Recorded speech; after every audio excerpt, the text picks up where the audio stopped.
melakukan sholat misal, kalau tanpa adanya dasar syukur kepada Allah Subhanahu wa Ta'ala, tidak akan bisa istiqomah. Percaya deh, tidak akan bisa istiqomah. Kenapa? Ya, kenapa? Karena meyakini bahwa ini adalah perintah wajib. Perintah wajib saja dari Allah Subhanahu wa Ta'ala. Kalau sudah dijalankan, ya sudah. Makanya tidak sedikit di dunia ini orang yang suka mengakhir-akhirkan sholat. Nah, orang-orang yang mengakhir-akhirkan sholat, mengandai-andai kepada sholat itu adalah bukti nyata. Kalau seandainya saya melakukan seperti itu bukti nyata bahwa sholat saya itu hanya sekedar menjalankan kewajiban, menggugurkan. Assalamualaikum warahmatullahi wabarakatuh. A'udzu billahi minasyaitonir rajim. Bismillahirrahmanirrahim. Alhamdulillahi rabbil alamin. Wassalatu wassalamu ala Rasulillah wa ala alihi wa sahbihi wa man walah, amma ba'da. La haula wa la quwwata illa billahil aliyyil azim. Saudaraku pecinta kedamaian, ketulusan dan kesucian dimanapun Anda berada, di pagi yang cerah ini kita ketemu lagi. Kita tentunya akan teruskan bahasan yang kemarin yang kita sudah sedikit bahas. Saudaraku yang berbahagia, setelah aku menyadari bahwa aku ada diciptakan di dunia ini, ada yang menciptakannya. Di setiap waktu, setiap saat aku selalu mendapatkan nikmat yang tidak pernah putus, juga ada yang memberinya, yakni Zat pencipta semesta alam ini. Setelah kita menyadari bahwa kita ada, diadakan, dan di setiap waktu, setiap saat mendapatkan nikmat yang tidak pernah putus-putusnya, maka tentunya yang harus kita lakukan adalah bersyukur, berterima kasih. Berterima kasih kepada Zat pencipta semesta alam ini atas segala karunia-Nya yang diberikan kepada kita semua. Saudaraku yang berbahagia, lalu apa yang saya lakukan dalam hal ini terkait dengan syukur? Setelah aku merasakan kehidupan di dunia ini, aku ada, diadakan, dan diberi nikmat yang tidak pernah putus-putusnya, maka yang saya lakukan adalah bersyukur dan terus bersyukur di setiap saat, di setiap waktu. Pertanyaannya, dengan cara apa kita bersyukur kepada Zat pencipta alam? Mungkin dengan kita mengucap alhamdulillah, atau mungkin dengan cara yang lain. Kita mengucap alhamdulillahi rabbil alamin, ya juga syukur. Cuman kalau hanya sebatas itu saja, kadang menjadikan kita tidak bisa istiqomah. Karena pada dasarnya cara syukur yang seperti itu hanya sekedar lesannya syukur saja. Tapi juga itu bersyukur. Yang saya maksudkan adalah ketika hanya sekedar alhamdulillahirabbil alamin dalam kita mengucapkan rasa syukur kita kepada Allah Subhanahu wa Ta'ala, itu kadang tidak bisa istiqomah. Yang jelas tidak bisa istiqomah. Ketika kita tidak seperti itu, ya maka terputuskan, jadinya tidak bisa istiqomah. Lalu pertanyaannya, bagaimana rasa syukur kita kepada Zat pencipta alam atas segala bentuk nikmat yang diberikan kepada kita ini bisa istiqamah? Maka cara syukur yang harus kita lakukan adalah menggunakan apa saja yang Allah Subhanahu wa Ta'ala berikan sebagai bentuk kenikmatan yang diberikan kepada kita untuk melakukan kewajiban, untuk melakukan kebajikan, sesuatu yang disukai dan dicintai oleh Allah Subhanahu wa Ta'ala. Kalau kita bisa menerapkan rasa syukur kita kepada Allah Subhanahu wa taala dengan menggunakan apa yang diberikan oleh Allah Subhanahu wa taala untuk sesuatu yang dicintai oleh Allah Subhanahu wa taala, maka tentunya Allah Subhanahu wa taala juga suka dengan itu. Contohnya misal kita diberi baju yang baik oleh seseorang. Ketika baju yang diberikannya kepada kita ini kita gunakan untuk suatu kejahatan atau sesuatu yang tidak baik, tentunya orang yang memberi teringat, dikasih baju kok digunakan untuk seperti itu, padahal maksud saya kan bukan begitu ya gitu. Tapi kalau misal kita dikasih baju terus baju itu digunakan untuk kemaslahatan, yang orang memberi itu senang dengan sesuatu yang maslahat itu, maka tentunya orang yang memberi itu akan senang dan tidak menutup kemungkinan akan diberi lagi. Begitu juga dengan rasa syukur kita kepada Allah Subhanahu wa taala, ketika apa yang diberikan oleh Allah Subhanahu wa taala itu kita gunakan untuk melakukan sesuatu yang disukai oleh Allah Subhanahu wa taala, tentunya Allah juga suka, dan kalau Allah suka tentu akan memberinya lagi. Ini sesuai dengan la in syakartum la azidannakum wa la in kafartum inna adzabi lasyadid. Ketika kita bersyukur kepada Allah Subhanahu wa taala, maka Allah Subhanahu wa taala akan lipat gandakan kenikmatan yang telah diberikan itu. Tapi ketika kita mengkufuri apa yang Allah berikan, nikmat yang diberikan, maka azab Allah sangat pedih. Ini. Dalam hal ini kita bersyukur, intinya syukur adalah menggunakan apa yang diberikan oleh Allah Subhanahu wa taala itu untuk melakukan sesuatu yang disukai oleh Allah Subhanahu wa taala. Misal kita diberi kenikmatan berupa mata ini, atau kita diberi kenikmatan berupa mulut atau kuping untuk mendengar. Nah, ketika mata yang diberikan oleh Allah Subhanahu wa taala sebagai bentuk kenikmatan yang diberikan kepada kita ini kita gunakan untuk sesuatu yang baik, maka tentunya Allah juga akan suka. Jadi ringkasnya, yakni menggunakan apa yang diberikan oleh Allah Subhanahu wa taala kepada kita sebagai bentuk kenikmatan pada kita semuanya, digunakan untuk melakukan sesuatu yang disukai oleh Allah. Dikasih tangan, tangannya digunakan untuk melakukan sesuatu yang disukai Allah, disukai Allah. Dikasih kuping, tidak digunakan untuk yang lain-lain. Dijauhkan dari segala bentuk yang pendengaran yang tidak disukai oleh Allah. Mata juga begitu, digunakan untuk melihat sesuatu yang Allah ridhai, jangan sesuatu yang Allah tidak sukai. Inilah bentuk syukur. Artinya inilah hakikat daripada kehidupan ini, yakni hidup ini harus bersyukur dan bersyukur. Saudaraku yang berbahagia, di samping kita lazim harus bersyukur kepada Allah Subhanahu wa taala, intinya kehidupan adalah bersyukur.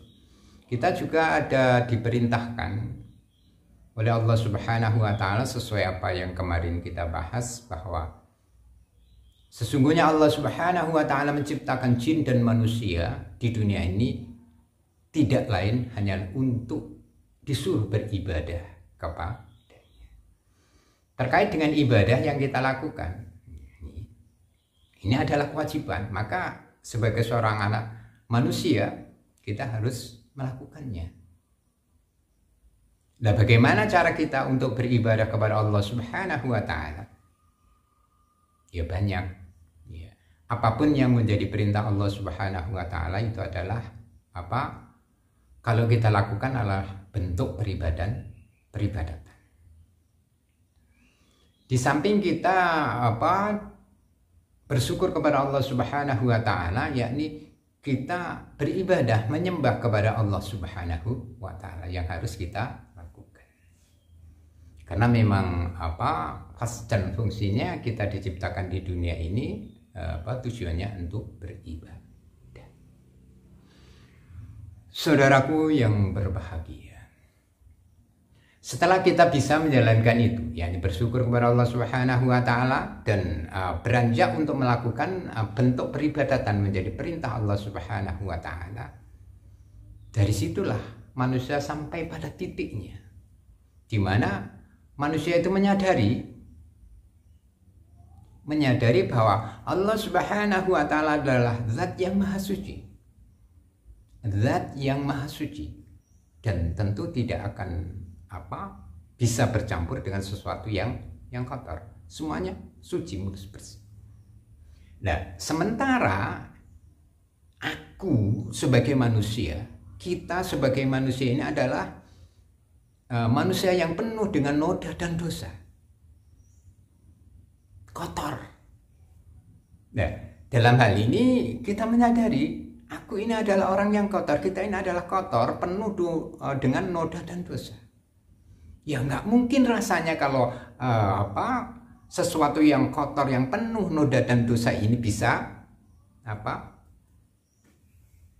campur dan mendekat kepada zat yang disebut sebagai zat yang maha suci. Dari situlah manusia timbul. Bagaimana caranya agar kita ini bisa dekat dan mendekat, mengabdi, menyembah, menjadi pelayannya Allah Subhanahu wa taala. Sementara kita ini adalah manusia yang penuh dengan noda dan dosa. Saudaraku yang berbahagia, setelah manusia sampai pada titik kesadaran itu, maka dia mengambil keputusan. Tidak ada cara lain agar kita bisa dekat kepada Allah Subhanahu wa taala, mengabdi kepada Allah Subhanahu wa taala, berbakti kepada Allah Subhanahu wa taala, beribadah kepada Allah Subhanahu wa taala, menjadi pelayannya Allah Subhanahu wa taala, kecuali kita harus bisa membersihkan diri dari segala bentuk noda dan dosa. Inilah yang dilakukan. Jadi kalau ingin taqarrub pada Allah Subhanahu wa taala, langkah pertama yang harus ditempuh, maka dia harus membersihkan dirinya. Karena Allah zat yang maha suci, sementara kita adalah manusia yang penuh dengan noda dan dosa, kotor. Nah, masuklah manusia pada aqabah taubat. Dia harus membersihkan dirinya dari segala bentuk dosa yang mencemari dirinya, sehingga bisa bersih dan bisa layak dan patut untuk dekat, taqarrub kepada Allah Subhanahu wa ta'ala. Saudaraku yang berbahagia, maka langkah itu ditempuh. Manusia berusaha untuk membersihkan diri dengan bertaubat kepada Allah Subhanahu wa ta'ala, mohon maaf, mohon ampun kepada Allah Subhanahu wa ta'ala, memohon kepada Allah Subhanahu wa ta'ala agar dirinya dibersihkan dari segala bentuk noda dan dosa. Maka dilakukanlah terus menerus bagi orang-orang yang mendapatkan petunjuk, terus bertaubat kepada Allah Subhanahu wa ta'ala, membersihkan diri dari segala bentuk noda dan dosa. Ingat, Allah Subhanahu wa ta'ala adalah zat yang maha pengasih dan maha penyayang. Ketika hambanya seperti itu, maka Allah mau mengampuninya dan membersihkan manusia itu dari segala bentuk noda dan dosa. Saudaraku yang berbahagia, kembali kepada taubat, yakni tentang membersihkan diri dari segala bentuk dosa. Apa yang saya lakukan? Apa yang kita lakukan sehingga Allah Subhanahu wa ta'ala mau mengampuni, membersihkan kita dari segala bentuk noda dan dosa? Maka taubatan nasuha itu yang harus kita lakukan. Lah, taubatan nasuha seperti apa? Ini yang kita perlu sedikit keluar membahasnya. Taubat itu ada syaratnya, ada syarat rukunnya. Semua amalan itu ada syarat rukunnya. Adapun syarat yang harus dipenuhi orang-orang yang bertaubat kepada Allah Subhanahu wa ta'ala Kalau tidak memenuhi syarat itu maka tentu jomblang, katakanlah begitu. Tidak sempurna. Karena apa? Ya tidak memenuhi syarat. Syaratnya adalah apa? Yang pertama adalah apa? Menyesali apa yang telah dilakukan. Bahwa suatu perbuatan yang tidak baik yang pernah dilakukannya, perbuatan yang mungkar, penuh dengan apa? Kebusukan. Itu diakuinya, ya. Mengakui ini adalah perbuatan dosa dan meninggalkannya, berjanji untuk meninggalkannya. Ini. Caranya harus begitu. Jadi ketika misal kita mencuri, ya, mencuri ini adalah perbuatan yang tidak baik. Secara syar'i nggak baik.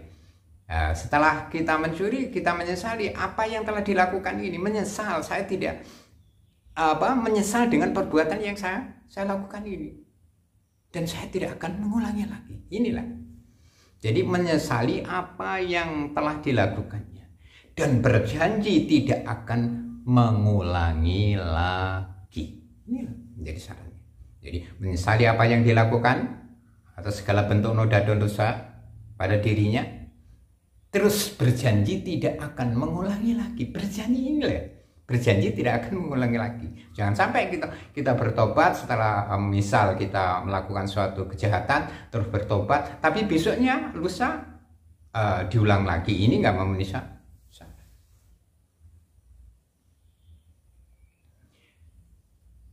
Menyesali apa yang telah dilakukannya dan berjanji tidak akan mengulangi lagi. Sekali lagi berjanji tidak akan mengulangi lagi. Dan menggantikannya dengan bentuk amalan-amalan yang disukai oleh Allah Subhanahu wa ta'ala, yakni amal saleh. Menggantikan dari apa yang pernah dilakukan dengan sesuatu yang baik. Inilah. Jadi 3 syaratnya harus terpenuhi. Kalau tidak terpenuhi maka ya nanti akan terulang lagi kejahatan, terulang lagi. Sehingga kalau manusia itu dalam menerapkan taubatnya, bertobat kepada Allah Subhanahu wa ta'ala, 3 syarat itu dipenuhi, insya Allah dia tidak akan mengulangi. Artinya tidak akan terjerumus pada dosa yang pernah dilakukan itu lagi. Saudaraku yang berbahagia, inilah jadi syarat taubat kepada Allah Subhanahu wa ta'ala harus terpenuhi. Ya. 1, yakni menyesali dengan apa yang pernah dilakukan, kejahatan yang pernah dilakukan. Memohon ampun kepada Zat pencipta alam semesta ini. Menyesali tidak akan mengulangi lagi, tidak akan mengulangi lagi. Berjanji tidak akan mengulangi lagi. Mengganti dan menggantikannya dengan amalan-amalan yang disukai oleh Allah Subhanahu wa ta'ala. Kan hidup berjalan. Di suatu titik kita melakukan suatu perbuatan maksiat dan terbukalah pintu hati kita untuk bertobat, maka di titik inilah kita bertobat. Berjanji tidak akan mengulangi sesuatu yang sudah lewat ini tadi. Dalam arti apa? Di masa yang akan datang. Ini terus janji nanti dipegang. Jadi nggak akan pernah ini sesuatu yang ini nggak akan kedua kalinya dilakukan. Terus berjalan. Kan hidup berjalan. Jadi ketika di satu titik kita menyatakan sesuatu, ya titik itu menjadi titik yang terakhir untuk tidak akan diulang lagi. Nah, gitu seterusnya dalam perjalanan. Saudaraku yang berbahagia, dari syukur kita kepada Allah Subhanahu wa ta'ala adalah kunci utama manusia hidup di dunia ini. Tanpa itu yang ini akan semuanya rusak. Jadi pondasi daripada hidup ini sebenarnya adalah syukur kepada Allah Subhanahu wa ta'ala. Sekali lagi, pondasi kehidupan untuk bisa menjadi manusia yang damai, tentram, ya. Untuk bisa mencapai kedamaian, ketentraman dan kesucian, syukur. Syukur kepada Allah Subhanahu wa ta'ala. Kenapa saya katakan syukur? Ketika manusia ini setiap waktu, setiap saatnya bersyukur kepada Allah Subhanahu wa ta'ala, maka dia tersambung kepadanya. yakni zat pencipta alam. Nah, kalau manusia ini tersambung kepada zat pencipta alamnya, seperti Allah Subhanahu wa taala memancarkan nur kepada ini, mendapat pancaran nur dari zat pencipta alam ini, maka zat pencipta alam ini akan menjaga, dan kita akan terjaga dari perbuatan-perbuatan yang tidak baik.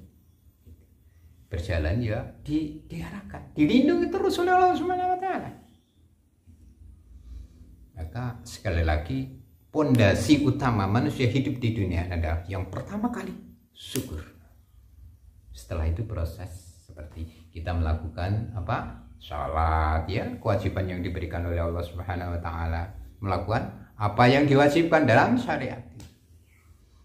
Kita melakukan sholat, misal kalau tanpa adanya dasar syukur kepada Allah Subhanahu wa taala, tidak akan bisa istiqomah.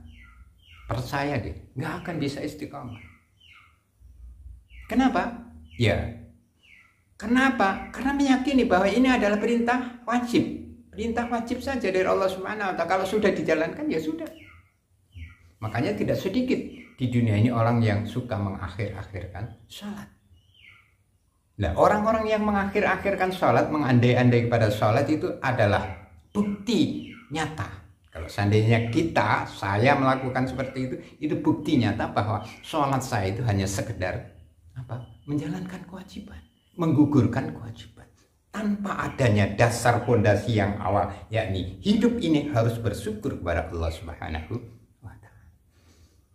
Kenapa? Kalau dasar kita sholat, ya, misal kita melakukan sholat fardu ini, dasarnya yang mendasari, melatar belakangi, dasar awalnya paling dalam adalah bentuk dari rasa syukur kita kepada Allah Subhanahu wa taala.